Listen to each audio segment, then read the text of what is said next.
ಇವತ್ತು ಊಟದ ಸಮಯದಲ್ಲಿ ಸದನದ ಕಾರ್ಯಕಲಾಪ ಸಲಹಾ ಸಮಿತಿ ಸಭೆ ನಡೀತು. ಆ ಸಭೆಯಲ್ಲಿ ಪ್ರಮುಖವಾದಂಥ ಒಂದು 2-3 ನಿರ್ಣಯವನ್ನು ತೆಗೆದುಕೊಂಡಿದೆ. ಅದನ್ನು ಸದನದ ಗಮನಕ್ಕೆ ತರೋದಕ್ಕೆ ಬಯಸ್ತಾ ಇದ್ದೇನೆ. ಮೊದಲನೇದು, ಈ ಸದನ ನಿನ್ನೆಯಿಂದ 15ನೇ ತಾರೀಕು ತನಕ ನಡೆಯೋದು ಅಂತ ಪೂರ್ವ ನಿರ್ಧಾರಿತವಾಗಿತ್ತು. ಆ ಮಧ್ಯದಲ್ಲಿ ಈಗ ಗ್ರಾಮ ಪಂಚಾಯಿತಿಯ ಚುನಾವಣೆ ಘೋಷಣೆ ಆಗಿರೋ ಹಿನ್ನೆಲೆಯಲ್ಲಿ ಎಲ್ಲ ಸದನದ ಶಾಸಕರ ಅಭಿಪ್ರಾಯದ ಹಿನ್ನೆಲೆಯಲ್ಲಿ ಈ ಸದನ ಕಾರ್ಯಕಲಾಪ ಸಮಿತಿ ಸಭೆಯಲ್ಲಿಯೂ ಚರ್ಚೆ ಮಾಡಿ ನಾಳೆ ನಾಡಿದ್ದು 2 ದಿನ ಅಂದರೆ 10ನೇ ತಾರೀಕು ತನಕ ಈ ಅಧಿವೇಶನವನ್ನು ನಡೆಸೋದಕ್ಕೆ ಒಪ್ಪಿಗೆ ಆಗಿದೆ. ನಾವು ಶುಕ್ರವಾರ, ಸೋಮವಾರ ಮತ್ತು ಮಂಗಳವಾರದ ಉಪವೇಶನಗಳು ಇರೋದಿಲ್ಲ.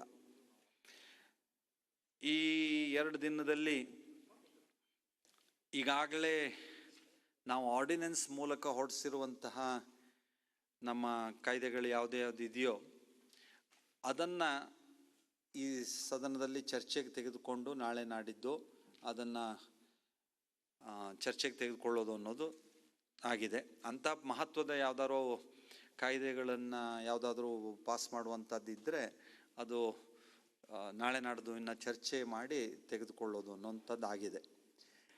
2ನೇದು. ಇನ್ನು 3ನೇದು, ಈ ಪೂರಕ ಅಂದಾಜುಗಳ ಬಗ್ಗಿನ ಚರ್ಚೆಯನ್ನು ಸಹ ಇದೇ ಸಂದರ್ಭದಲ್ಲಿ ತೆಗೆದುಕೊಳ್ತಾ ಇದೆ. ಕೊನೆಯದಾಗಿ ನಾವು 14 ಮತ್ತು 15 2 ದಿನ ಒಂದು ರಾಷ್ಟ್ರ ಒಂದು ಚುನಾವಣೆ ಈ ವಿಷಯದಲ್ಲಿ ಒಂದು ವಿಶೇಷವಾದಂಥ ಚರ್ಚೆಯನ್ನು ಇಟ್ಕೊಳ್ಳೋದು ಅಂತ ನಾವು ಎಲ್ಲರೂ ಜೊತೆ ಸೇರಿ ನಿರ್ಣಯ ಮಾಡಿದ್ವಿ. ನಾನು ನಿನ್ನೆನೂ ಸಹ ಸದನದಲ್ಲಿ ಅದನ್ನು ಪ್ರಸ್ತಾಪಿಸಿದ್ದೆ. ಆದರೆ ಈ ಗ್ರಾಮ ಪಂಚಾಯಿತಿ ಚುನಾವಣೆ ಹಿನ್ನೆಲೆಯಲ್ಲಿ ಈಗ ಆ ಚರ್ಚೆ ತೆಗೆದುಕೊಳ್ಳೋದು ಸೂಕ್ತ ಆಗೋದಿಲ್ಲ. ಯಾಕೆಂದ್ರೆ ನಾಳೆ ನಾಡ್ದು ಮಾತ್ರ ನಡೆಯೋದ್ರಿಂದ ಸೋಮವಾರ ಮಂಗಳವಾರ ಅಧಿವೇಶನ ಇರೋದಿಲ್ಲ. ಆ ಕಾರಣದಿಂದ ಹಾಗಾಗಿ ಈ ಒಂದು ರಾಷ್ಟ್ರ ಒಂದು ಚುನಾವಣೆ ವಿಷಯ ಬಹಳ ಮಹತ್ವದ ವಿಷಯ, ಗಂಭೀರವಾದಂಥ ವಿಷಯ. ಇಡೀ ದೇಶದಲ್ಲೇ ಕರ್ನಾಟಕ ವಿಧಾನಸಭೆ ಮೊದಲು ಇದನ್ನು ಚರ್ಚೆ ಪ್ರಾರಂಭಿಸ್ತಾ ಇರುವಂಥದ್ದು. ಹಾಗಾಗಿ ಈಗ ಅದನ್ನು ನಡೆಸೋದಕ್ಕಾಗೋದಿಲ್ಲ. ಅದನ್ನು ನಂತರದ ಮುಂದಿನ ಅಧಿವೇಶನದಲ್ಲಿ ಅದನ್ನು ತೆಗೆದುಕೊಳ್ಳೋಣ ಅನ್ನುವಂಥದ್ದು ಸಹ ಚರ್ಚೆಯಾಗಿ ಅಂತಿಮ ಆಗಿದೆ. ಹಾಗಾಗಿ ಅದು ಸಹ ಮುಂದಿನ ಅಧಿವೇಶನದಲ್ಲಿ ಈ ವಿಷಯ ತೆಗೆದುಕೊಳ್ಳೋದಿದೆ, ಚರ್ಚೆ ಮಾಡೋದಿದೆ. ಆದರೆ ಮುಂದಿನ ಅಧಿವೇಶನದಲ್ಲಿ ಆಗುತ್ತೆ. ನಾನು ಮಾನ್ಯ ಎಲ್ಲ ಗೌರವಾನ್ವಿತ ಸದಸ್ಯರಲ್ಲಿ, ಶಾಸಕರಲ್ಲಿ ವಿನಂತಿ ಮಾಡ್ಕೊಳ್ತೇನೆ. ಈಗ ಸಾಕಷ್ಟು ಸಮಯಗಳು ಸಿಕ್ಕಿದೆ ನಮಗೆ ಎಲ್ಲರಿಗೂ.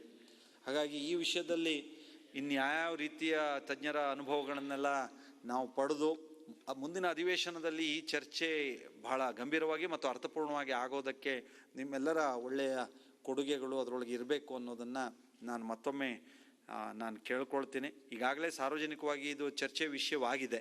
ಹಾಗಾಗಿ ಇನ್ನಷ್ಟು ಹೆಚ್ಚು ಅರ್ಥಪೂರ್ಣವಾಗಿ ಚರ್ಚೆಯಾಗಿ ಒಂದು ಲೋಕಸಭೆಗೆ ಮತ್ತು ಕೇಂದ್ರ ಸರ್ಕಾರಕ್ಕೆ ಒಳ್ಳೆಯ ಒಂದು ಸಲಹೆ ಕೊಟ್ಟಿರುವಂಥ ವಿಧಾನಸಭೆ ಕರ್ನಾಟಕದ್ದು ಅಂತ ಆಗಬೇಕು.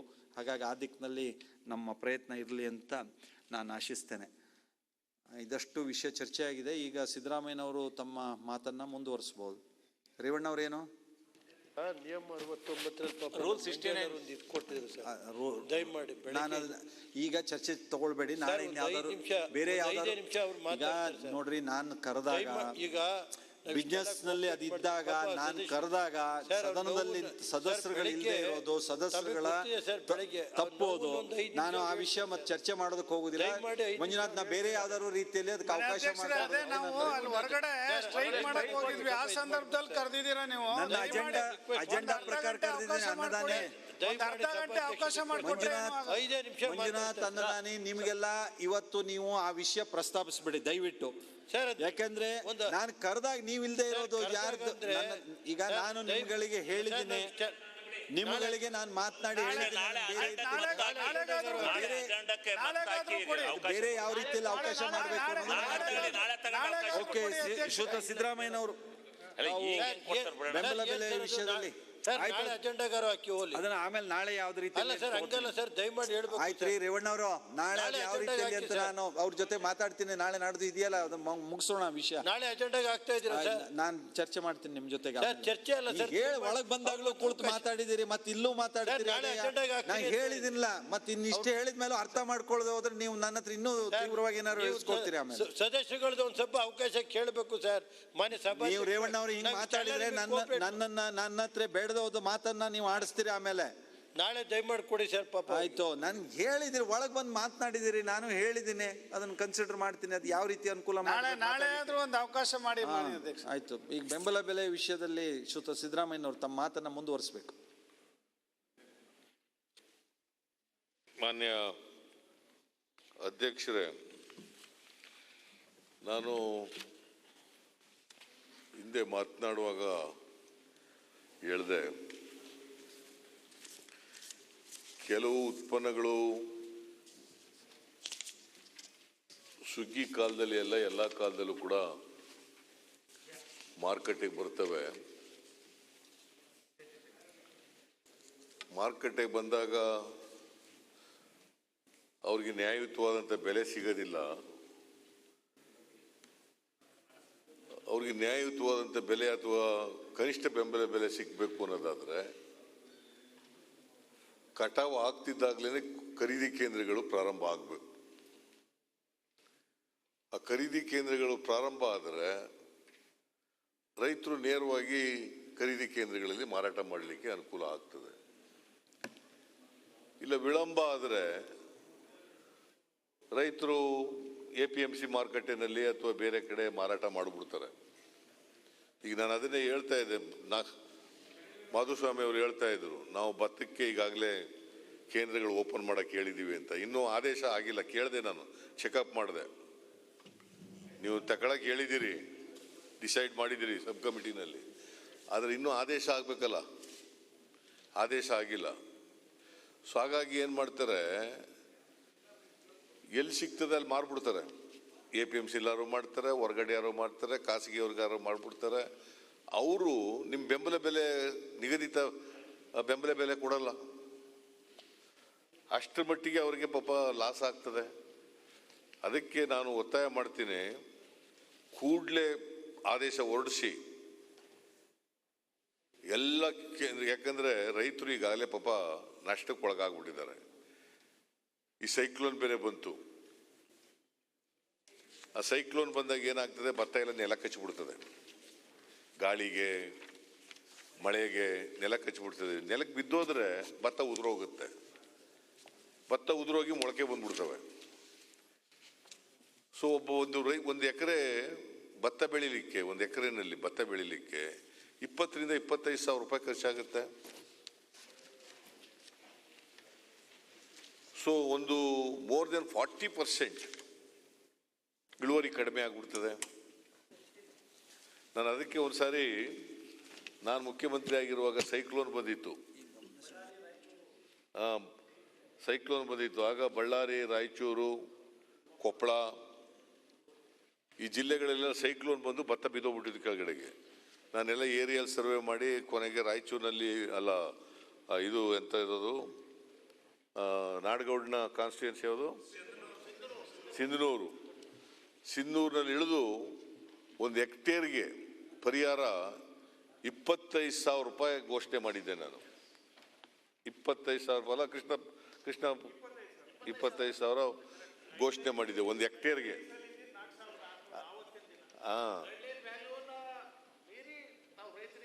ಹೌದು, ಕೊಟ್ಟೆ. ಅದಕ್ಕೆ ನಾನೇನು ಹೇಳ್ತೀನಿ ಅಂದರೆ, ನಾನು ಆಗಲೇ ಒತ್ತಾಯ ಮಾಡಿದ ರೀತಿಯಲ್ಲಿ ರೈತರು ಈಗಾಗಲೇ ನಷ್ಟ ಅನುಭವಿಸ್ಬಿಟ್ಟಿದ್ದಾರೆ. ಸೈಕ್ಲೋನಿಂದ, ಕೊರೋನಾ ರೋಗದಿಂದ, ಮಳೆ ಜಾಸ್ತಿ ಆಗೋದ್ರಿಂದ, ಪ್ರವಾಹದಿಂದ. ಕನಿಷ್ಠ ಮುಖ್ಯಮಂತ್ರಿಗಳು ಕೂಡ ಇದ್ದಾರೆ. ಮಹಾರಾಷ್ಟ್ರದಲ್ಲಿ 700 ರೂಪಾಯಿ ಹೆಚ್ಚಾಗಿ ಕೊಡ್ತಾ ಇದ್ದಾರೆ.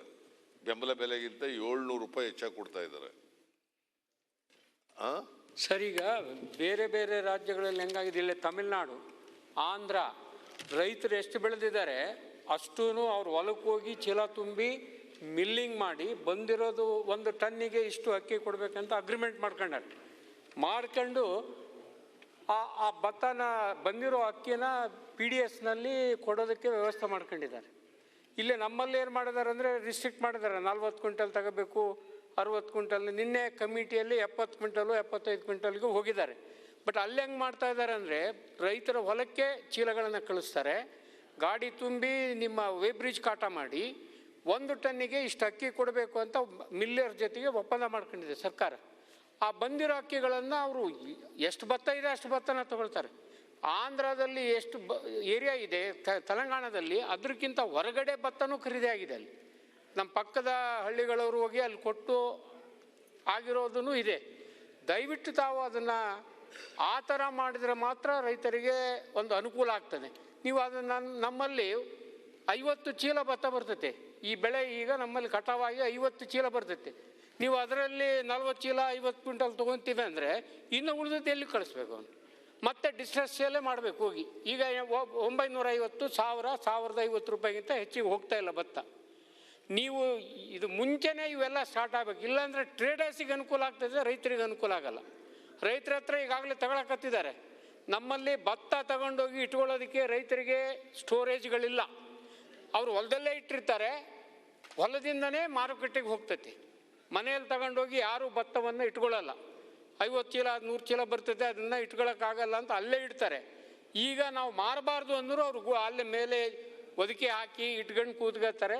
ನಿಮಗೆ ಕೊಡಬೇಕು ಅಂತಂದರೆ ಮತ್ತು ನೀವು 50 ಕ್ವಿಂಟಲ್ ಮಾಡಬೇಕು, ಅದು ಮಾಡಬೇಕು ಅಂತಾರೆ. ಅಲ್ಲೇನು ವ್ಯವಸ್ಥೆ ಮಾಡಿದ್ದಾರೆ ದಯವಿಟ್ಟು ಸರ್ಕಾರ ಅದನ್ನು ಪರಿಶೀಲಿಸ್ರಿ. ಅಲ್ಲಿ ಹೆಂಗೆ ಕೊಡ್ತಾ ಇದ್ದಾರೆ, ನಮ್ಮ ಪಕ್ಕಕ್ಕೆ ಇದ್ದಾರೆ ಅವರು. ಅವರೆಲ್ಲ ಬಂದು ನಮ್ಮ ರೈತರಿಗೆ ಹೇಳ್ತಾರೆ ನಮ್ಮಲ್ಲಿ ಹಿಂಗೆ ಖರೀದಿ ಇದೆ ಅಂತ. ನಾನು ಇಬ್ಬರು ಇಲ್ಲಿ ಮುಖ್ಯಮಂತ್ರಿಗಳು ಇದ್ದಾರೆ, ದಯವಿಟ್ಟು ಆಂಧ್ರ ಮತ್ತು ತೆಲಂಗಾಣ ರಾಜ್ಯದಲ್ಲಿ ಏನು ವ್ಯವಸ್ಥೆಯಲ್ಲಿ ಖರೀದಿ ಮಾಡ್ತಾರೆ ಆ ವ್ಯವಸ್ಥೆಯಲ್ಲಿ ಖರೀದಿ ಮಾಡಿದ್ರೆ ನಿಜವಾಗಿಯೂ ರೈತರಿಗೆ ಅದು ಲಾಭದಾಯಕವಾಗ್ತದೆ ಮತ್ತು ವರವಾಗ್ತದೆ. ದಯವಿಟ್ಟು ಅದನ್ನು ಪರಿಶೀಲನೆ ಮಾಡಬೇಕಂತ ಮಾನ್ಯ ಮುಖ್ಯಮಂತ್ರಿಗಳಿಗೆ ನಾನು ವಿನಂತಿ ಮಾಡ್ತೇನೆ. ಇಲ್ಲದಿದ್ದರೆ ಅದು ಅವ್ರ ಹತ್ರ ಒಂದು 5% ತಗೊಳಂಗಿಲ್ಲ ಇವರು. ಅದರಿಂದ ಏನು ಆಗೋದಿಲ್ಲ. ಮಾನ್ಯ ಅಧ್ಯಕ್ಷರೇ, ಇಷ್ಟು ವರ್ಷ ಏನಾಗಿತ್ತು, MSP ಬಂದಾಗೆಲ್ಲ ಸ್ಟೆಬಿಲೈಸ್ ಆಗ್ತಿತ್ತು ರೇಟ್. ನೀವು ಖರೀದಿ ಪ್ರಾರಂಭ ಆಯಿತು ಅಂದರೆ ರೇಟ್ ಸ್ಟೆಬಿಲೈಸ್ ಆಗ್ತೈತೆ. ಇವತ್ತು ಸ್ಟೆಬಿಲೈಸ್ ಆದರೆ ಪರವಾಗಿಲ್ಲ, ಆದರೆ ಬೇರೆ ರಾಜ್ಯಗಳಿಗೆ ಮೊದಲು ಇರುವ ಭತ್ತನೇ ಹೋಗ್ತಾ ಇಲ್ಲ ಈಗ ಮಾರುಕಟ್ಟೆಯಲ್ಲಿ. ಹಂಗಾಗಿ ಈ ಸಲ ಖರೀದಿ ಮಾಡಬೇಕಾದ ಅನಿವಾರ್ಯತೆ ಇದೆ. ಅದನ್ನು ತಾವು ವ್ಯವಸ್ಥೆ ಮಾಡಿದರೆ ಅನುಕೂಲ ಆಗ್ತದೆ. ಮಾನ್ಯ ಅಧ್ಯಕ್ಷರೇ, ಈಗಾಗಲೇ ನಮ್ಮ ಜಿಲ್ಲೆನಲ್ಲಿ ಭತ್ತ ಕಟಾವು ಮಾಡಲಿಕ್ಕೆ ಪ್ರಾರಂಭ ಮಾಡಿದ್ದಾರೆ. ಒಂದೇ ನಿಮಿಷ. ಭತ್ತ ಕಟಾವು ಮಾಡಲಿಕ್ಕೆ ಮಂಡ್ಯ ಜಿಲ್ಲೆಯಲ್ಲಿ ಪ್ರಾರಂಭ ಆಗಿದೆ. ಈ ಭತ್ತ ಕಟಾವಾಗೋಕ್ಕೂ ಮೊದಲೇ ಇವತ್ತು ಈ ಕೇಂದ್ರಗಳನ್ನು, ಖರೀದಿ ಕೇಂದ್ರಗಳನ್ನು ತೆರೆದಿದ್ರೆ ರೈತರಿಗೆ ಅನುಕೂಲ ಆಗ್ತಿತ್ತು. ಈಗ ಕಟಾವು ಮಾಡೋ ಸಂದರ್ಭದಲ್ಲಿ ತೆರೆಯೋದ್ರಿಂದ ಅದೇನು ಉಪಯೋಗ ಆಗೋದಿಲ್ಲ ರೈತರಿಗೆ, ಮಧ್ಯವರ್ತಿಗಳಿಗೆ ಅನುಕೂಲ ಆಗ್ತದೆ.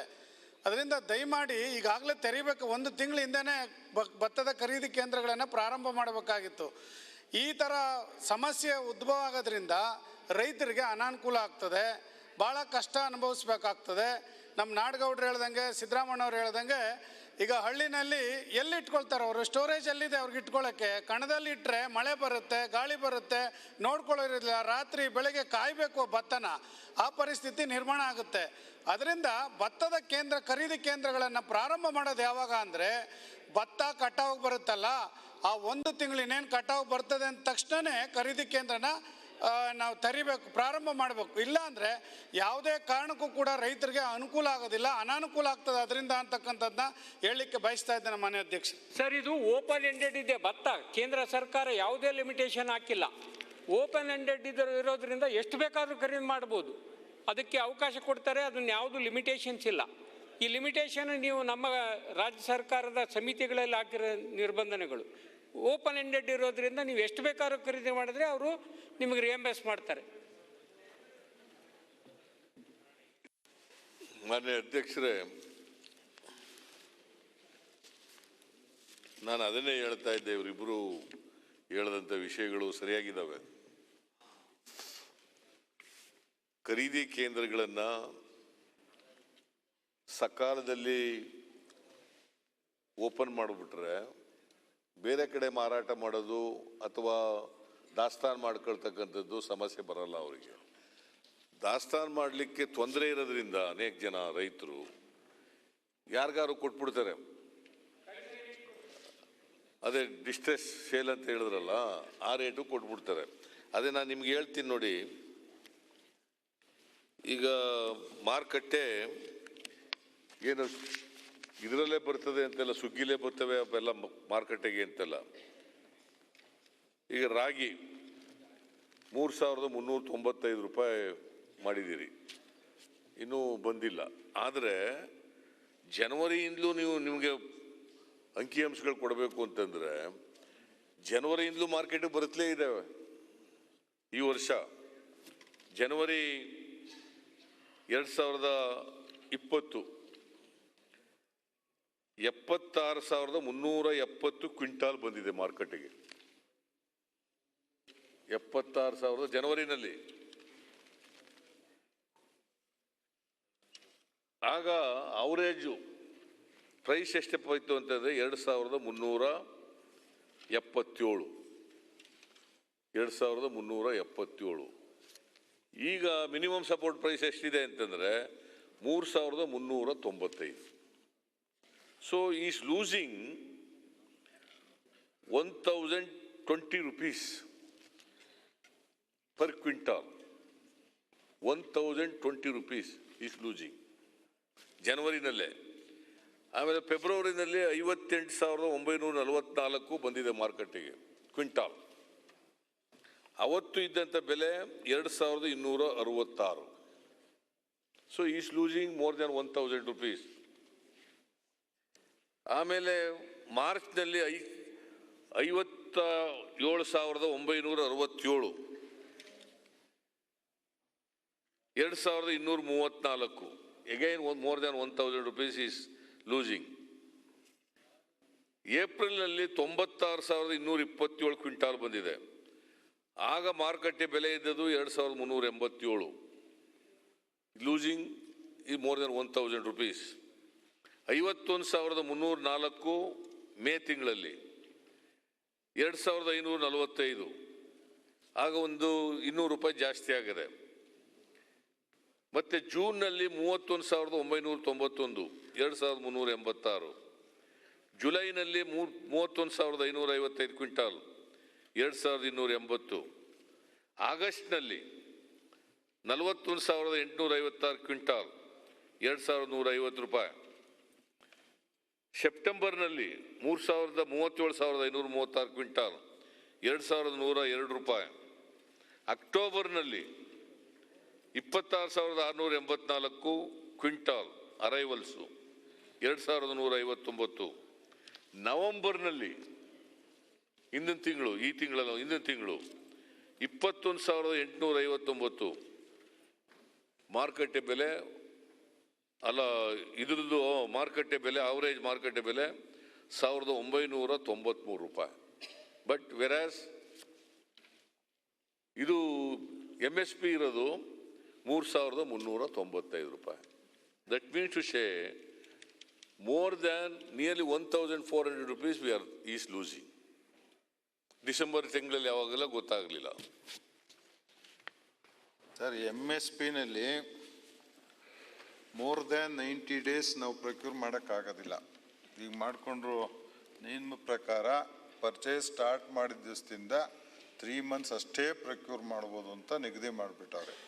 ಒಂದೊಂದು ಯಾಕೆ ಸ್ಟ್ಯಾಗರ್ ಮಾಡ್ತೀವಿ ಡೇಟ್ಗಳು ಅಂದರೆ ಮುನ್ನವ್ರಿಗೆ ತೊಂದರೆ ಆಗಬಾರ್ದು, ಅಕಸ್ಮಾತ್ ಈಗಿನವ್ರು ಓಲ್ಡ್ ಮಾಡ್ಬೋದು ಅಂತ ಮಾಡ್ತೀವಿ. Throughout year MSPನಲ್ಲಿ ಕೊಳ್ಳೋಕ್ಕಾಗಲ್ಲ. 90 ದಿವಸಕ್ಕೆ ಮಿಸ್ಟರ್ ಕೃಷ್ಣ ಬೈರೇಗೌಡ್ರಿಗೆ ಗೊತ್ತಿದೆ ಇದು. Not more than 90 days. 3 monthsಗಿಂತ ಮೀರಿ. ಈಗ ಅವ್ರಿಗೆಲ್ಲ ಹೋದ ವರ್ಷ ನಾವು ರಾಗಿ ಮಾರಲಿಕ್ಕೆ ನವೆಂಬರ್ ಡಿಸೆಂಬರಲ್ಲಿ ಅವಕಾಶ ಕೊಟ್ಟಿದ್ವಿ. 3,000 ಚಿಲ್ಲರೆ ರೇಟ್ ಇತ್ತು. ಅವ್ರು ಯಾಕೆ ಕೊಡಲಿಲ್ಲ ಸರ್? 3 ಲಕ್ಷ ಟನ್ ಕೊಡಿ ಅಂತ ನಾವು ನಿಗದಿ ಮಾಡಿದಾಗ ನಮ್ಗೆ ಅಷ್ಟು ರಾಗಿ ಬಂದಿಲ್ಲ ಹೋದ ವರ್ಷ. ನಾವೇನು ಮಾಡಲಿ? ರೈತರು ತಂದು ಕೊಡದೇ ಇದ್ರೆ ಮೋರ್ ದ್ಯಾನ್ 90 days ತಗೊಳಕ್ಕಾಗಲ್ಲ sir. Why I am stressing this point is, ಈ ಮಧ್ಯವರ್ತಿಗಳಿದಾರಲ್ಲ, ಟ್ರೇಡರ್ಸ್ ಇದಾರಲ್ಲ, ಅವ್ರು ಕೊಂಡ್ಕೊಬಿಡ್ತಾರೆ. ಯಾಕೆ ಅವ್ರು ಕೊಂಡ್ಕೊಳ್ಳಿಕ್ಕೆ ಅವಕಾಶ ಆಗ್ತದೆ ಅಂತಂದ್ರೆ, ನಾವು ಸಕಾಲದಲ್ಲಿ ಖರೀದಿ ಕೇಂದ್ರಗಳನ್ನ ತೆಗೆಯಲ್ಲ.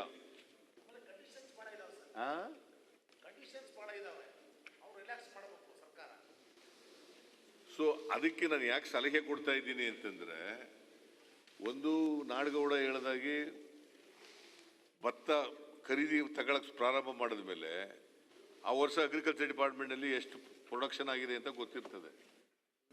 ನಾನು ಅಷ್ಟು 100% ತಗೋಬೇಡಿ ಅಂತ ಹೇಳಿದ್ದೀನಿ. ಕನಿಷ್ಠ ಪಕ್ಷ 70% ಆದ್ರೂ ತಗೊಂಡ್ರಪ್ಪ.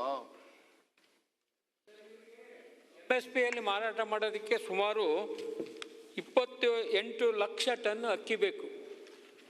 ಹಾಗಾದರೆ ಅವರು 40 ಲಕ್ಷ ಟನ್ವರೆಗೂ ಭತ್ತ ಖರೀದಿ ಮಾಡ್ಬೋದು. ಅದನ್ನೇ MSPಗೆ ಕೊಟ್ಬಿಡ್ಬೋದು. ಕೇಂದ್ರ ಸರ್ಕಾರ ಈಗಾಗಲೇ ಪರ್ಮಿಷನ್ ಕೊಟ್ಟಿರೋದ್ರಿಂದ ಅದನ್ನು ಮಾಡಿದರೆ ನೀವು ಹೇಳ್ದಂಗೆ 70-75% ಭತ್ತ ಖರೀದಿ ಮಾಡ್ದಂಗೆ ಆಗ್ತದೆ. ಸೊ ಈ ವರ್ಷ ಎಷ್ಟು ನಾಡುಗಳ ತಗೊಳ್ಳೋದು ಗೊತ್ತಾ ಅವರು? 2,10,000 metric ton. 2,10,000 metric ton. Whereas the expected production is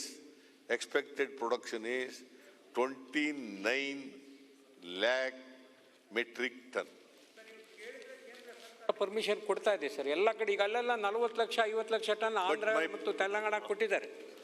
my suggestion is ಸಕಾಲಕ್ಕೆ ಖರೀದಿ ಕೇಂದ್ರಗಳನ್ನು ತೆಗೆದ್ರೆ ಟ್ರೇಡರ್ಸ್ಗೆ ಅನುಕೂಲ ಆಗೋದು ತಪ್ಪುತ್ತೆ, ಅವ್ರನ್ನ ತಪ್ಪಿಸ್ದಾಗ ಆಗ್ತದೆ.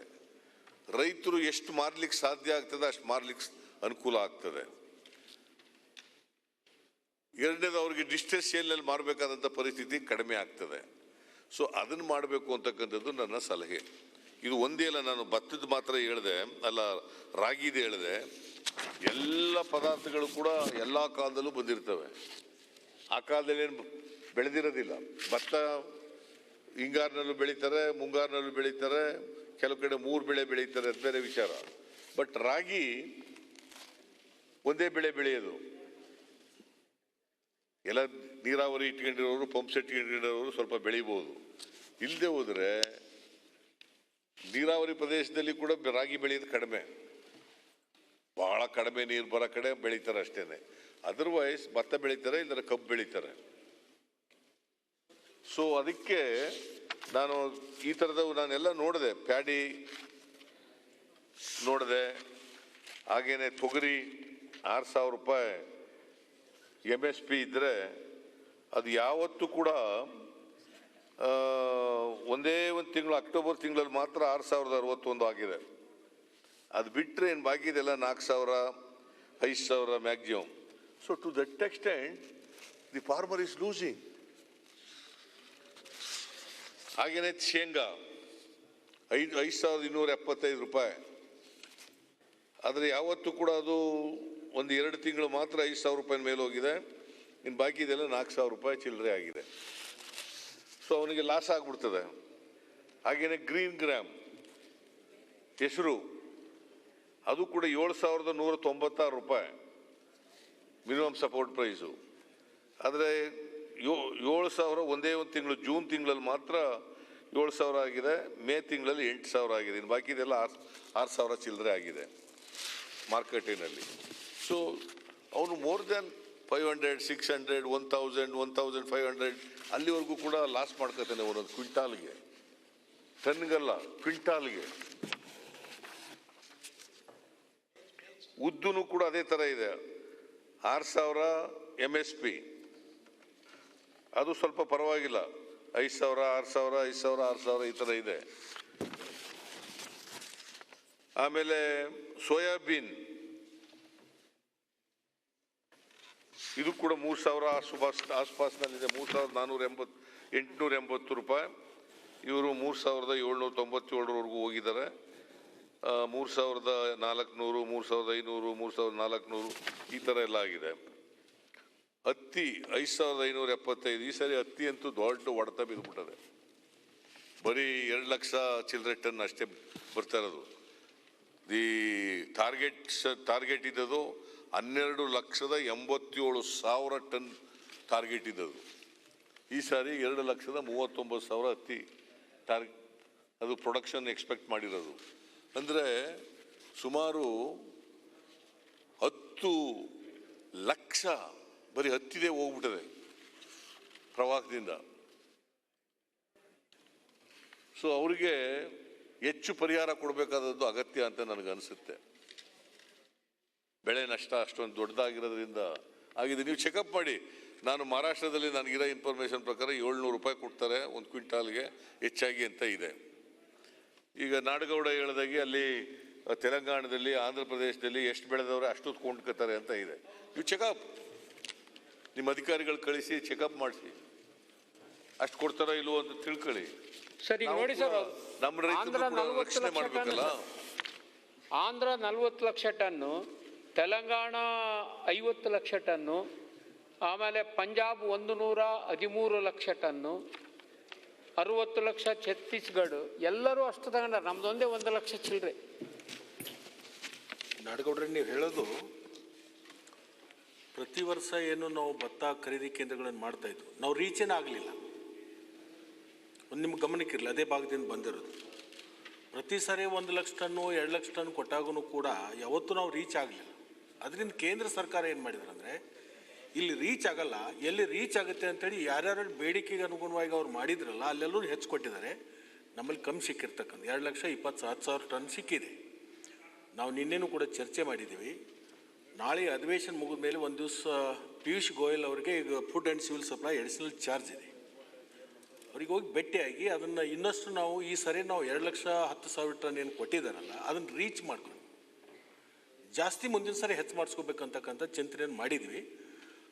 ನಿಮ್ಮ ಗಮನಕ್ಕೆ ತರಲಿಕ್ಕೆ ಏನು ಹೇಳ್ತಾ ಇದ್ದೀನಿ ಅಂದರೆ, ಬರೀ 2 ಲಕ್ಷ ಕೊಟ್ಟಿದ್ದಾರೆ, ಬೇರೆ ರಾಜ್ಯದಲ್ಲಿ 40 ಲಕ್ಷ 50 ಲಕ್ಷ ಕೊಟ್ಟಿದ್ದಾರೆ. ನಮ್ಗೆ ಕೊಟ್ಟಿರ್ತಕ್ಕಂಥ ಟಾರ್ಗೆಟ್ ನಾವು ರೀಚ್ ಆಗಲಿಲ್ಲ ಸರ್. ಇಲ್ಲ ಸರ್, ಅದಕ್ಕೋಸ್ಕರ ಈಗ ತಾವು ಸರ್ಕಾರ ಬಂದ ರೀಚ್ ಆಗಿಲ್ಲ ಅಂದ್ರೆ ನಾವು ಕಟಾವ್ ಸರ್ಕಾರ ಬಂದ ಮೇಲೆ ಮಾಡ್ಬೇಕಲ್ಲ. ಕಟಾವ್ ಟೈಮಿಗೆ ಖರೀದಿ ಕೇಂದ್ರ ಓಪನ್ ಆದ್ರೆ ತಾವು ಹೇಳಿದಂಗೆ ಟಾರ್ಗೆಟ್ ರೀಚ್ ಆಗ್ಲಿಕ್ಕೆ ಅನುಕೂಲ ಆಗುತ್ತೆ. 1 ನಿಮಿಷ, ನಾವೆಲ್ಲ ರೈತರು ಕಟಾವ್ ಮಾಡಿ ಶಿಕ್ಷಕಲ್ಲೆಲ್ಲ ಮಾರ್ಕೊಂಡ ಮೇಲೆ ಖರೀದಿ ಕೇಂದ್ರ ಓಪನ್ ಮಾಡಿದ್ರೆ ಟಾರ್ಗೆಟ್ ತಾವು ಹೇಳಿದ್ರೆ ಟಾರ್ಗೆಟ್ ಮುಟ್ಟಕ್ಕಾಗಲ್ಲ ನಾವು. ಸರ್ 1 ನಿಮಿಷ ಅಣ್ಣ. ಸರ್ ಅದಕ್ಕಿಂತ ನೀವೇನು ಹೇಳ್ತಾ ಇದ್ದೀರಲ್ಲ, ಕಟಾವು ಪ್ರಾರಂಭ ಆಗಿ ಭಾಳ ವಿಳಂಬ ಆಗಿ ನಮ್ಮಲ್ಲಿ ಖರೀದಿ ಕೇಂದ್ರಗಳು ಆಗ್ತಾವ ಅಂತಕ್ಕಂಥದ್ದು ಹೇಳ್ತಿರಲ್ಲ, ಅಲ್ಲ. ಹಿಂದಿನ ನಿರ್ಮಾಣಗಳು ನೋಡಿ, ಜನವರಿಯಿಂದನೇ ಖರೀದಿ ಕೇಂದ್ರಗಳನ್ನು ಪ್ರಾರಂಭ ಮಾಡಿರ್ತಕ್ಕಂಥದ್ದು. ಬೈರೇಗೌಡರು ಇಲ್ಲೇ ಇದ್ದಾರೆ, ರೇಟ್ ಸ್ಟೆಬಿಲೈಸ್ ಆಗಿದ್ವು. ಕೃಷ್ಣ ಬೈರೇಗೌಡರು ಇಲ್ಲೇ ಇದ್ದಾರೆ. ಪ್ರತಿ ವರ್ಷ ಜನವರಿಯಿಂದನೇ ಪ್ರಾರಂಭ ಮಾಡಿರ್ತಕ್ಕಂಥದ್ದು. ನೀವು ಮುಂಚಿತವಾಗಿ ಅಲ್ಲಿ ಹೇಳ್ತಕ್ಕಂಥದ್ದು ಏನಂದ್ರೆ, ಮುಂಚಿತ ಬೇಗ ಮಾಡ್ಬೇಕಂತಂದ್ರೆ ಜನವರಿ 90 ದಿವಸದಾಗ ಹಿಂಗಾರಿ ಇರ್ತಕ್ಕಂಥವ್ರು ಹೊರತ ಬೀಳುತ್ತೆ. 1 ನಿಮಿಷ, ನಮ್ಮ ಜಿಲ್ಲೆಯಲ್ಲಿ ಸರ್ಕಾರ ಬಂದ ಮೇಲೆ ನವೆಂಬರ್ ಒಳಗೆ ಕಟಾವು ಮುಗಿತಾವ ಸರ್. ನಮ್ಮಲ್ಲಿ ನವೆಂಬರ್ ಇಂದ ಡಿಸೆಂಬರ್ 15 ಒಳಗೆ ಕಟಾವು ಮುಗಿದು ಹೋಗ್ತಾವ ನಮ್ಮ ಕಡೆ ಎಲ್ಲ. ಸರ್ ಅದಕ್ಕಿಂತ ಮಂಡ್ಯದಲ್ಲೂ ಸ್ವಲ್ಪ ಲೇಟ್ ಆಗುತ್ತೆ ಸರ್. ಈಗ ಅವಾಗ ನೀವು ಹೇಳ್ದಂಗ ರೇಟ್ ಸ್ಟೆಬಿಲೈಸ್ ಆಗ್ತಿದ್ದು, ಆಮೇಲೆ ಯಾರು ಕೊಡ್ತಾ ಇದ್ದಿಲ್ಲ, ಅದು ಆಯ್ತು. ಈಗ ತಾವು ಫಸ್ಟ್ ಟೈಮ್ ಏನು ಮಾಡಿದಿರಿ ಅಂದರೆ, ಅದನ್ನೇ ಅಕ್ಕಿಗಳನ್ನು PDS ಕೊಡಬೇಕು ಅಂತ ತೀರ್ಮಾನ ಮಾಡಿದ್ದೀರಿ. ತೀರ್ಮಾನ ಮಾಡಿರೋದ್ರಿಂದ ನೀವು ತಗೊಂಡು PDS ಕೊಡೋಕೆ ಅವಕಾಶ ಐತೆ. ಬೇರೆ ರಾಜ್ಯದವ್ರು ಎಲ್ಲ ಯಾಕೆ ಹೆಚ್ಚಾಗಿದ್ದಾವೆ ಅಂದರೆ, ಅವ್ರು PDS ಬಳಸ್ತಾ ಇದ್ದಾರೆ. ನಮ್ಮಲ್ಲಿ ನೀವು ಈಗ ಫಸ್ಟ್ ಟೈಮ್ ಇದನ್ನು ಡಿಸಿಷನ್ ಮಾಡಿರೋದು PDS ಬಳಸಬೇಕು ಅಂತ. ಅದರಿಂದ ನಾನು ರಿಕ್ವೆಸ್ಟ್ ಮಾಡ್ತೀನಿ, ಅವ್ರದಂಗೆ ನೀವು ಮಾಡಿ ಬಳಸಿ. ಅದನ್ನು ನಿಮಗೂ 50-60 ಲಕ್ಷ ಟನ್ನಿಗೆ ಸಿಗ್ತದೆ. ಯಾಕಂದರೆ ಬಳಸಿ ನಾವು PDS ತಗೊಳ್ತೀವಿ, ಅದರಿಂದ ಅನುಕೂಲ ಆಗ್ತದೆ. ನಾವು ಹಿಂದಿಂದು ಬೇಗ ತೆಗೆದಿಲ್ಲ ಹಿಂದಗಡೆ ಅನ್ನೋದಲ್ಲ. ನಾಡಗೌಡ್ರೆ, ನಿನ್ನೆವರೆಗೆ ಇಲಾಖೆ ಕೊಟ್ಟ ಮಾಹಿತಿ ಎಕರೆಗೆ 18 ಕ್ವಿಂಟಾಲ್ ಬೀಳೋದು ಭತ್ತ ಅಂತ. ನಾವು ಕೂತು ಸರಾಸರಿ 25 ಕ್ವಿಂಟಾಲ್ ಆದರೂ ವರ್ಕೌಟ್ ಮಾಡಿ ಅಂತೇಳಿ 75 ಕ್ವಿಂಟಾಲ್ ತೊಗೊಳಕ್ಕೆ ಮಾಡಿದ್ವಿ. ಸೌದಿಯವ್ರು ಹೇಳಿದ ನಿಜ, ನಾವು ರಾಗಿ ಹೋದ ಸರಿ ಟಾರ್ಗೆಟ್ ಕೊಟ್ಟಿದ್ದು ಕಂಪ್ಲೀಟ್ ಆಗಿಲ್ಲ, ಭತ್ತ ಕೊಟ್ಟಿದ್ದು ಆಗಿಲ್ಲ. ನೀವೇನಾದರೂ 1 ಲಕ್ಷ ಟನ್ ಮೀರಿ ಸಪ್ಲೈ ಮಾಡಿದಿದ್ರೆ ನಾವು ಕೇಂದ್ರ ಸರ್ಕಾರಕ್ಕೆ ಕೊಡಪ್ಪ ಇನ್ನಷ್ಟು ತಗೋತೀವಿ ಅನ್ಬೋದು. ಕೊಟ್ಟಿರೋದೇ ಇಲ್ಲ, ಆಗಿಲ್ಲ ಪ್ರೊಕ್ಯೂರ್ಮೆಂಟ್ ಅಂತ ಬೆಳಗಿಂದ ಹೇಳ್ತಾ ಇದ್ದೀವಿ ನಾವು. ನೀವೇನು ಹೇಳ್ತೀರಿ, ಮೊದಲೇ ಶುರು ಮಾಡಿ ಅಂತೀರಿ. ಸ್ವಲ್ಪ ಪ್ಲೀಸ್ ನಾನು ಮಾತಾಡ್ತೀನಿ. ನಾವೇನು ಹೇಳ್ತಿದ್ದೀವಿ, 90 ಡೇಸ್ ಮೀರಿ ನಡಿಕೂಡ್ದು ಈ ಕಾರ್ಯಕ್ರಮ ಅಂತೀವಿ. ನೀವು ಸಿರುಗುಪ್ಪಾದಾಗೋ ರಾಯಚೂರಲ್ಲೋ ನೀವು ನವಂಬರಲ್ಲಿ ಕಟಾವು ಮಾಡಿ, ನಾಳೆ ಮಂಡ್ಯನಲ್ಲಿ ಫೆಬ್ರವರಿಲಿ ಕಟಾವು ಮಾಡಿದರೆ 90 ಡೇಸ್ ನಮಗೆ ಗ್ಯಾಪ್ ಸಿಗಲ್ಲ ಅಂತ ಸ್ವಲ್ಪ ಸ್ಟ್ಯಾಗರ್ ಮಾಡಿ 90 ಡೇಸ್ಗೆ ಎರಡೂ ಕಡೆ ಅಡ್ಜಸ್ಟ್ ಆಗಲಿ ಅಂತ ಫಿಕ್ಸ್ ಮಾಡ್ಬೋದು. ಬಿಟ್ಟರೆ ಥ್ರೂಔಟ್ ಇಯರ್ ಮಾಡೋ ಕಾರ್ಯಕ್ರಮ ಅಲ್ಲ MSPನಲ್ಲಿ ಪರ್ಚೇಸ್ ಮಾಡೋದು. It is confined only to 90 days. ಅವ್ನು ಕೃಷ್ಣ ಅವ್ರು ಮಾತಾಡ್ತಾ ಹೇಳಿ, ಅವ್ರು ಮಾಡಿರೋ ಮಿನಿಸ್ಟರ್ ಆಗಿದ್ದವರು 90 ದಿವಸನ ಅಡ್ಜಸ್ಟ್ ಮಾಡ್ಬೇಕಾದ್ರೆ ನೀವು ಸ್ವಲ್ಪ ಹೋಲ್ಡ್ ಮಾಡ್ಬೋದು. ಅವ್ರದ್ದು ಹಾರ್ವೆಸ್ಟ್ ಆಗಬೇಕಲ್ಲ, ಇನ್ನೊಂದು ಕಡೆ ಅವ್ರದ್ದು ರಾಜ್ಯದಲ್ಲಿ ಎರಡೂ ತಗೊಂಡು ಹೋಗ್ಲಿಕ್ಕೆ ಹಿಂದಿನ ಸರ್ಕಾರ ನೀವು ಜನವರಿ ತಗೊಂಡಿದ್ರಿ, ಕನಿಷ್ಠ ನಾವು ಡಿಸೆಂಬರ್ ತಗೊಂಡಿದ್ದೀವಿ ಈಗ. ಸರ್ ಅದಾಯ್ತು ಸರ್, ಬಟ್ ಅಲ್ಲಿ ಯಾಕೆ ಆಗಿಲ್ಲ ಅನ್ನೋದಕ್ಕೆ ಸರ್ ನಾನು ಹೇಳೋದು, ನೀವು ಜೋಳ ಖರೀದಿ ಮಾಡಿದ್ರಿ, ರಾಗಿ ಖರೀದಿ ಮಾಡಿದ್ರಿ, ಲಿಮಿಟೇಷನ್ ಹಾಕಿದ್ರಿ. 10 ಕ್ವಿಂಟಲ್ಗಿಂತ ಜಾಸ್ತಿ ಕೊಡಂಗಿಲ್ಲ ಅಂತ. ಯಾರು? ಸರ್ಕಾರನೇ. ಸರ್, ನಮ್ಮ ಜೋಳನ ಒಬ್ಬ ರೈತನಿಂದ 10 ಕ್ವಿಂಟಲ್ ತಗೊಂಡ್ರಿ. ನಂಬರ್ 10 ಕ್ವಿಂಟಲ್ ತಗೊಂಡ್ರೆ ನಾನು ಹಿಂದೆ ಬಂದು ಮಿನಿಸ್ಟ್ರಿಗೆ ರಿಕ್ವೆಸ್ಟ್ ಮಾಡಿದೆ, ಸರ್ ಜಾಸ್ತಿ ಮಾಡಿ ನೀವು ತೆಗಿರಿ ಬರ್ತದೆ ಅಂತ. ಲಿಮಿಟೇಷನ್ ಮಾಡಿ 10 ಕ್ವಿಂಟಲ್ ಒಂದು ನಿಮಿಷ ಸರ್. ಕೇಂದ್ರ ಸರ್ಕಾರದವರು ಕೊಟ್ಟಿರೋ ಟಾರ್ಗೆಟ್ ಅನ್ನ ಗಮನದಲ್ಲಿಟ್ಕೊಂಡು ಮೊದಲೇ ಸರಿ ನಾವು ಸೂಚನೆಗಳನ್ನ ಕೊಡ್ತೀವಿ. ಆದ್ರೆ ಯಾವುದೇ ವರ್ಷ ಅದನ್ನು ಮೀರಿ ಪ್ರೊಕ್ಯೂರ್ಮೆಂಟ್ ಆಗಿದ್ರೆ ನಾವು ಅನೌನ್ಸ್ಮೆಂಟ್ ಕೇಳ್ತಿದ್ದು. ಸರ್ ನೀವು ಲಿಮಿಟೇಷನ್ ತೆಗೆದ್ರೆ ಪ್ರೊಕ್ಯೂರ್ಮೆಂಟ್ ಆಗ್ತಿತ್ತು. ನೀವು ಲಿಮಿಟೇಷನ್ ತೆಗೆದ್ರೆ ಜೋಳ ಆಗ್ತಿತ್ತು, ರಾಗಿ ಆಗ್ತಿತ್ತು. ಕರ್ನಾಟಕಕ್ಕೆ ಒಂದಕ್ಕಲ್ಲ ಸರ್, ಇಡೀ ದೇಶಕ್ಕೆ ಟಾರ್ಗೆಟ್ ಕೊಡ್ಬೇಕಾದ್ರೆ ಅವ್ರು ಗಮನದಲ್ಲಿ ಇಟ್ಕೊಂಡು ಅದ್ರ ಹಿಂದಿನ ವರ್ಷದ ಪ್ರೊಕ್ಯೂರ್ಮೆಂಟ್ ಇಟ್ಕೊಂಡು ನಮಗೆ ಟಾರ್ಗೆಟ್ ಕೊಡ್ತಾರೆ. ನಾವೇನ್ ಮಾಡೋಣ ಸರ್? ಇಲ್ಲ ಸರ್, ಟಾರ್ಗೆಟ್ ಲಿಮಿಟೇಷನ್ ಆಗ್ತೀರಿ ಎಲ್ಲವಕ್ಕೂ. ಎಲ್ಲೂ ಲಿಮಿಟೇಷನ್ ಅವ್ರು ಹಾಕಿಲ್ಲ. 1,10,000 ಅಷ್ಟೇ ಪ್ರೊಕ್ಯೂರ್ಮೆಂಟ್ ಆಗಿರೋದು. 7 ಲಕ್ಷ ಟನ್ ಕೇಳಿದ್ವಿ ನಾವು. ನೆನ್ನೆ ಕೂತ್ಕೊಂಡು ಲಿಮಿಟೇಷನ್ ಹಾಕಿದ್ರೆ ಈಗ ಅಷ್ಟೇ ಆಗ್ತದೆ ಸರ್. 1 ಲಕ್ಷ ಆಗಲ್ಲ ಲಿಮಿಟೇಷನ್ ಹಾಕಿದ್ರೆ. ತಾವ್ ಹೇಳಿದ್ದು ಲಿಮಿಟೇಷನ್ ತೆಗೆದ್ರೆ ಪ್ರೊಕ್ಯೂರ್ಮೆಂಟ್ ಆಗುತ್ತೆ. ಲಿಮಿಟೇಷನ್ ಇದು ಹೆಂಗಾಗುತ್ತೆ ಪ್ರೊಕ್ಯೂರ್ಮೆಂಟ್ ಆಗಿಲ್ಲ. ಟಾರ್ಗೆಟ್ ಸರ್ ನಮ್ಮಲ್ಲಿ ಜೋಳ 75% ಟಾರ್ಗೆಟ್ ಮುಟ್ಟಿಲ್ಲ ಅಂತ ಹೇಳ್ತಾ ಇದ್ದೀರಲ್ಲ. ಕಾನೂನು ಸಚಿವರೇ ಅಂದ್ಬಿಟ್ರಿ ಸರ್. ನಾನು 50 ಕ್ವಿಂಟಲ್ ಕೊಟ್ಟು 40 ಕ್ವಿಂಟಲ್ ವರೆಗೆ ಮಾಡಿದ್ದೀವಿ. ನಿಮ್ಮ ಟಾರ್ಗೆಟ್ ಮುಟ್ಟ ನಿಮ್ಗೆ ಹೇಳ್ಬಿಡ್ತೀನಿ ಬಿಡಿ. ಅಲ್ಲ ಮಾತಾಡಿ ಚೆನ್ನಾಗಿರುತ್ತೆ. ನಿನ್ನ ವಿಚಾರಕ್ಕೆ ನಾನು ಸ್ಪಂದನೆ ಮಾಡ್ತಾ ಇದ್ದೀನಿ. ಸರ್ಕಾರ ನಮ್ದು ಕೇಳಿಸ್ಕೊಳ್ಳಿ ಸರ್. ಈಗ ನಾವು ಸ್ವಲ್ಪ ಮಾತಾಡ್ತೀವಿ, ಆಮೇಲೆ ಉತ್ತರ ಕೊಡಿ. ಇದಾದ್ಮೇಲೆ ಕೇಂದ್ರ ಸರ್ಕಾರ ಹೋಗ್ತೀವಿ, ಬೇಕಾದ್ರೆ 10 ಲಕ್ಷದ ಕೇಳೋಣ, ಪ್ರೊಕ್ಯೂರ್ ಮಾಡೋಣ. ಯಾಕೆ ತಲೆ ಕೆಡಿಸ್ಕೊತೀರಿ? ಅಲ್ಲ ಕೇಳೋದು ಬೇರೆ ವಿಚಾರ. ಸೌದಿ ಸಾಹೇಬ್ರೆ, ತಾವೇನ್ ಕೇಳ್ಬೇಕಂತೀರ ಕೇಂದ್ರ ಸರ್ಕಾರ, ಅದು ಬೇರೆ ವಿಚಾರ. ಈ ಕೊಟ್ಟಿರೋ ಟಾರ್ಗೆಟ್ ರೀಚ್ ಹಾಕಕ್ಕಾಗಿಲ್ಲ ನಾವು. ಅದಕ್ಕೆ ಏನ್ ಮಾಡ್ಬೇಕು? ಅದಕ್ಕೆ ತಾವೇನ್ ಹೇಳ್ತಿರಲ್ಲ, ನಮ್ಮ ಮಧುಸ್ವಾಮಿ ಸಾಹೇಬ್ರ ಹೇಳಿದ್ರಲ್ಲ, ಈ ನಾವು ಈ ಸಾರಿ ಡಿಸೆಂಬರ್ ಅಲ್ಲೇ ಪ್ರೊಕ್ಯೂರ್ಮೆಂಟ್ ಸ್ಟಾರ್ಟ್ ಮಾಡಿಬಿಟ್ಟಿದೀವಿ ಅಂತ. ಈಗ ಇಡೀ ರಾಜ್ಯದಲ್ಲಿ ಬಹುತೇಕವಾಗಿ ನನಗೆ ಮಾಹಿತಿ ಇರೋ ಹಾಗೆ ಜನವರಿವರೆಗೆ ಕಟಾವು ಯಾರು ಹೋಗಲ್ಲ ರೈತರು. ತಮಗೂ ಗೊತ್ತದ. ನವೆಂಬರ್ನಿಂದ ಡಿಸೆಂಬರ್ ಒಳಗೆ ಕಟಾವು ಮುಗಿಯುತ್ತೆ 90%. ಸ್ವಲ್ಪ ಹಿಂಗಂಡ ನಾಟಿ ಮಾಡಿರೋರು ಒಂದು 8-10 ದಿವಸ ಲೇಟ್ ಆಗ್ಬೋದು ಅಷ್ಟೇ. ಸೊ ನಮ್ಮ ರಿಕ್ವೆಸ್ಟ್ ಏನಂದರೆ, ತಾವು ಭತ್ತನ ನವಂಬರಲ್ಲಿ ಪ್ರೊಕ್ಯೂರ್ಮೆಂಟ್ ಸ್ಟಾರ್ಟ್ ಮಾಡಿ. ಈ ತಾವು ಹೇಳಿದ್ರಲ್ಲ, ನಮಗೆ ಟಾರ್ಗೆಟ್ ರೀಚ್ ಮಾಡೋಕ್ಕಾಗಿಲ್ಲ, ಟಾರ್ಗೆಟ್ ರೀಚ್ ಮಾಡಿದೆ ನಾವೇ ಕೇಳಬೇಕು ಅಲ್ಲಿ ಸರ್ಕಾರಕ್ಕೆ ಅಂತಕ್ಕಂಥದ್ದು. ಮೊದಲು ಅದನ್ನು ಮಾಡಿ, ಆಮೇಲೆ ನಿಮ್ಮ ಕಂಡೀಷನ್ಸ್ ಇದ್ದಾವೆ ಅವನ್ನ ರಿಲ್ಯಾಕ್ಸ್ ಮಾಡಿರಿ. ಎರಡನೇದು ನಮ್ಮ ಸಿದ್ದರಾಮಯ್ಯ ಸಾಹೇಬರು ಏನು ತಮಗೆ ಮಾಹಿತಿ ಕೊಡ್ತಾ ಇದ್ದಾರೆ. ಈಗ ಮೆಕ್ಕೆಜೋಳ ಸುಮಾರು ನಾವು 10ರಿಂದ 12 ಜಿಲ್ಲೆಯಲ್ಲಿ ಹೆಚ್ಚು ಮೆಕ್ಕೆಜೋಳ ಬೆಳಿತೀವಿ ನೋಡಿ. ಇವತ್ತು ಯಾವ ರೈತರ ಹತ್ರ ಮೆಕ್ಕೆಜೋಳ ಇಲ್ಲ. 60 to 70% ಮೆಕ್ಕೆಜೋಳ ನಮ್ಮ ರೈತರೆಲ್ಲ ಖಾಲಿ ಮಾಡಿದ್ದಾರೆ. ಸೌದಿ ಸಾಹೇಬ್ರಿಗೂ ಗೊತ್ತದೆ. 60 to 70% ರೈತರಿಗಾಗಲೇ ಮಾರಿಬಿಟ್ಟಿದ್ದಾರೆ ಮೆಕ್ಕೆಜೋಳ. ಸೊ ಈಗ ಅವ್ರಿಗೆ ರೈತರಿಗೆ ಈಗ ಮೆಕ್ಕೆಜೋಳ ಖರೀದಿ ಕೇಂದ್ರ ಮಾಡೋದ್ರಿಂದ ನಮ್ಮ ರೈತರಿಗೆ ಅನುಕೂಲ ಆಗೋದಿಲ್ಲ. ಈಗ ಯಾರು ಖರೀದಿ ಮಾಡ್ಕೊಂಡಿದ್ದಾರೆ ಖರೀದಿದಾರರು, ಅವ್ರಿಗೆ ಅನುಕೂಲ ಆಗುತ್ತೆ ಈಗ.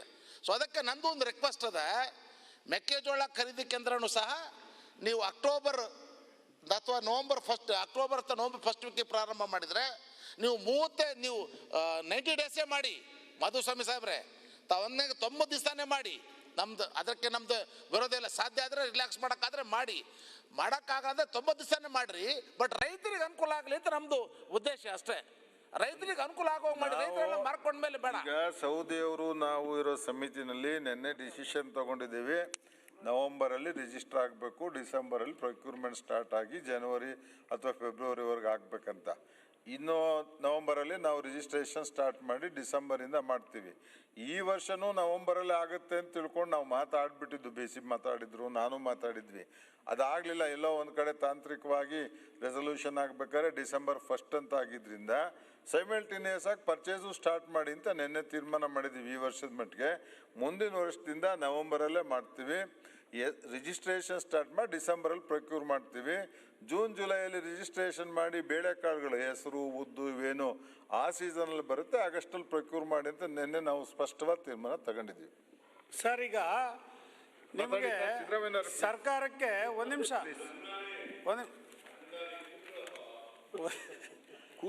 ನಮ್ಮಲ್ಲಿ ಈಗ ಮುಗಿಸ್ಬಿಡ್ತೀನಿ, ಆಮೇಲೆ ಮಾತಾಡ. ನೀನು ಆಮೇಲೆ ಮಾತಾಡು. ನೀನು ಭತ್ತ ಬೆಳೆಯ ಏರಿಯಾ ನೀನು ಬರೋನು. ಅದಕ್ಕೆ ಕೂತ್ಕೋ, ಆಮೇಲೆ ಮಾತಾಡು.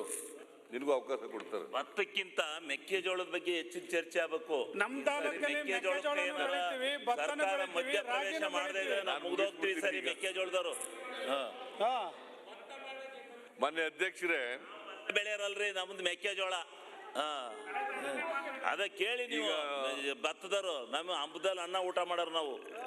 ಮೆಕ್ಕೆಜೋಳದ ಬಗ್ಗೆ ಮಾತಾಡ್ತಾ ಇದ್ರು. ಮೆಕ್ಕೆಜೋಳ ನೀವು ತಗೋತಾ ಇಲ್ಲ, ಯಾಕಂತಂದ್ರೆ ಕೇಂದ್ರ ಸರ್ಕಾರದವರು ಒಂದು ಕಂಡೀಷನ್ ಹಾಕ್ತಾರೆ, ನಿಮ್ಮ PDS ಮೂಲಕ ನೀವು ಮಾರ್ಕೊಳ್ರಿ ಅಂತ ಹೇಳ್ತಾರೆ. ಯಾರು ಕೂಡ PDS ಮೂಲಕ ಮೆಕ್ಕೆಜೋಳ ತಗೊಳಕ್ ಹೋಗಲ್ಲ. ನೀವು ಸರ್ಕಾರದ ಮೇಲೆ ಒತ್ತಡ ಹಾಕ್ಬೇಕು. KMF ಇಂದ 1 ಲಕ್ಷ ಮೆಟ್ರಿಕ್ ಟನ್ ಮೆಕ್ಕೆಜೋಳನ 1,500 ರೂಪಾಯಿ ಕ್ವಿಂಟಲ್ ಅಂತ ಖರೀದಿ ಮಾಡೋದು ನಿನ್ನೆ ಮೊನ್ನೆಯಿಂದ ಪ್ರಾರಂಭ ಮಾಡಿದ್ದಾರೆ. 1 ಲಕ್ಷ ಮೆಟ್ರಿಕ್ ಟನ್ ಇಡೀ ರಾಜ್ಯದಲ್ಲಿ ಖರೀದಿ ಮಾಡ್ತಾರೆ. KMFನವರು ಅವರು ಡೈರೆಕ್ಷನ್ಸ್ ಕೊಟ್ಟಿದ್ದಾನೆ, ಖರೀದಿ ಮಾಡ್ತಾ ಇದ್ದಾರೆ. ನೋಡಿ, ನಾನು ಮುಖ್ಯಮಂತ್ರಿಗಳೇ ಮಿನಿಮಮ್ ಸಪೋರ್ಟ್ ಪ್ರೈಸ್ ಫಿಕ್ಸ್ ಮಾಡಿರೋದು ಕೇಂದ್ರ ಸರ್ಕಾರ 1,850 ರೂಪಾಯಿ ಒಂದು ಕ್ವಿಂಟಾಲ್ಗೆ, 1,850 ರೂಪಾಯಿ. ಈಗ ನೀವು ಹೇಳ್ತೀರಿ KMFನವ್ರು ಎಷ್ಟು ಲಕ್ಷ ಕ್ವಿಂಟಾಲ್ ಖರೀದಿ ಮಾಡ್ಬೋದು? 1 ಲಕ್ಷ ಮಾಡ್ತಾರೆ. ಈ ವರ್ಷ ಎಷ್ಟು ಬೆಳೆದಿದ್ದಾರೆ ಗೊತ್ತಲ್ಲ ನಿಮಗೆ? 41,085,000 ಮೆಟ್ರಿಕ್ ಟನ್ ಬೆಳೆದಿದ್ದಾರೆ.